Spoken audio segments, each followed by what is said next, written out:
Marvel has acquired the publishing rights to the Alien comic book, thus replacing Dark Horse as the publisher of the story. Hello, everybody. This is Preston Poulter here with Pocket Jacks Comics. I read this book. I read it multiple times. It was really good, honestly. If you were expecting a hate video, I'm sorry. Feel free to click away. This story was actually quite good. It certainly had a different feel than the Dark Horse stuff in the past. For one, I want to say I really love Marvel's attention to art. It is one which I also share. Every page of my comic books are beautiful. Guinevere, number 4, up on Kickstarter right now. Check it out, link in the description. So we have a great pairing here with Philip Kennedy Johnson as the writer. Honestly, I don't know what I've read of his previously, but this work was inspired. It touched me, and I'm a writer. Like when another writers hate giving props to other writers. It pained me to say that, but it was earned. And the artwork was done by Salvador LaRocca. He did an excellent job as well. So one of the things that Philip Johnson does is he doesn't spend any time at all trying to introduce you to worlds or characters you already know. We open up meeting our main character in a counseling session with Bishop the android, who is functioning as a psychotherapist. And it's really cool the way that we get the scenes, and we already know who Bishop is. So when Bishop is relating and trying to give this deep interpersonal experience as a therapist would, we, the reader, know, but he's an artificial person. And so we already kind of get the inherent inappropriateness of these deep emotional conversations with an android.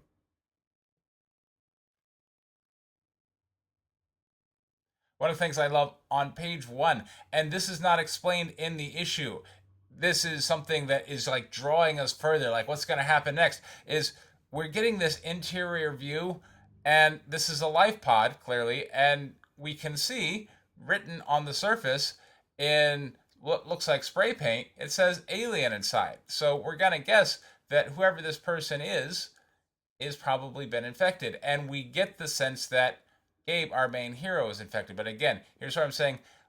Marvel is reinterpreting things, and they're being pretty overt about it. For one, Bishop is helping Gabriel, our main character, kind of explore these nightmares he's having, and we see the nightmare world, and it's really rendered beautifully, but we see what looks like a queen, right?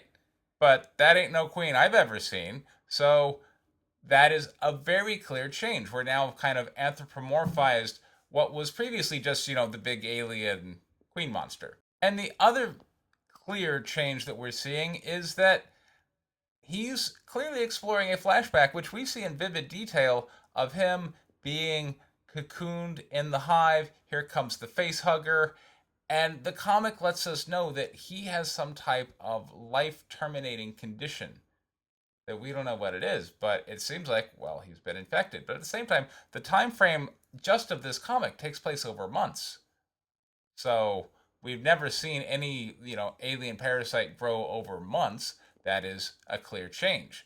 And maybe he's not been infected. Maybe the infection is something else. This comic is clearly reintroducing the rules and putting us on alert that they're going to be kind of reinterpreting things. And look, as a consumer of the Dark Horse comics for a while, I gotta say, that's kind of needed. When the rules of the world, through continuity of all these different movies and comic books, just starts to make it so that all the stories have to be told inside this little box where all corporations are evil, and that the face hugger has to start, go out, infect somebody, then you get the chest burst, you get the whole alien life cycle as coming from the egg, which was laid by the queen. And as these things become rigid, they become known and they become kind of boring.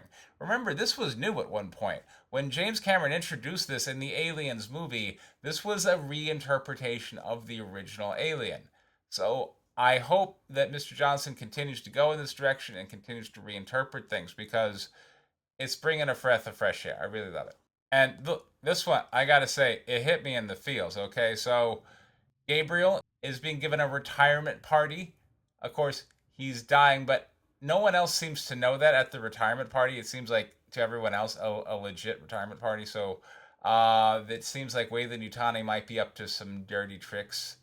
Who knows what Gabriel's been the subject of an experiment in. But he was security chief. We see that he was out with colonial marines in his flashback. So This guy has some type of high level intel, and he's in deep with some kind of alien op. That's all we know. We don't know what it is. There's a secret bishop back on Earth, which is where he gets sent to after he retires.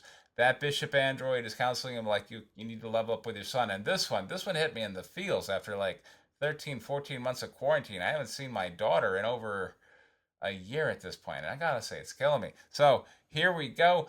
Father trying to connect his son after long absence, and the son is a anti-Weyland-Yutani revolutionary kind of. I don't want to call him hippie because he's not being portrayed that way, but he's very much against the corporation, and we already know the corporation is evil. Again, it's so great when the story doesn't have to tell us the evil corporation is evil. We all understand that Weyland-Yutani is evil. So the son is up to that, and the son steals one of the father's old access cards and then uses that to get with his team and goes onto the base. So they go and invade the father's old stomping grounds of Space Station Epsilon. And oh, what do you know it? There's some secret bioweapons going on there. And so now the son is sealed on the base station Q issue 2. I think it's a great hook. I think it's a great setup. I recommend everybody go pick up Alien #1 by Marvel Comics. Also, back Guinevere 4 on Kickstarter. Link in the description. This has been Preston Bolter of Pocket X Comics. Thank you very much for your time. Take care.